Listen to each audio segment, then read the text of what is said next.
अस्सलाम वालेकुम नाज़रीन, साहिबान टीवी की स्टूडियो से गुलाम अकबर मरवत आपकी खिदमत में हाजिर है। आलमी मजलिस तहफ़्फ़ुज़ ख़त्म नबूवत ज़िला लकी मरवत के ज़ेर एहतमाम योम ख़त्म नबूवत के हवाले से अजीम शान रैली पासबान प्लाजा सराय नौरंग से निकाली गई, जिसकी क़ियादत ज़िले अमीर मौलाना अमीर सालेह खान, ज़िले नाज़िम आला मौलाना अब्दुर्रहीम, ज़िले नाज़िम मुफ्ती ज़ियाउल्लाह, नाज़िम मालियात मौलाना मोहम्मद इब्राहिम अदहमी,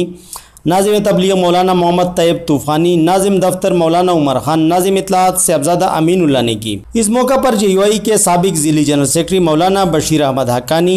मौलाना सफ़ीरुल्लाह, हाजी अज़ीम खान, मौलाना अब्दुल हमीद, मौलाना गुल रईस खान, मौलाना शबीर अहमद, हाफिज़ ज़ौर अहमद, तहसील नाज़िम मौलाना एजाज़ुल्लाह, मौलाना अब्दुल मजीद फ़ारूकी, मुफ्ती रिज़वानुल्लाह और सईदुर्रहमान खटक समेत बड़ी तादाद में स्कूल, कॉलेज, दीनी मदारिस के तलबा, उलमा, आइमा मसाजिद, मुअज्जिन इलाका और शहरियों ने शिरकत की। मुकर्रीन ने ज़ुल्फ़कार अली भुट्टो, मौलाना मुफ्ती महमूद, मौलाना ग़ुलाम गौस हज़ारवी, मौलाना अब्दुल हक, मौलाना शाह अहमद नूरानी, प्रोफेसर गफूर और खान अब्दुल वली खान समेत तमाम रहनुमाओं को सलाम अकीदत पेश किया। उन्होंने मौजूदा हुकूमत से मुतालबा किया कि मियाँ आतिफ कादियानी को मशवरती कौंसल से हटाने के साथ साथ कौम से माफ़ी भी मांगे।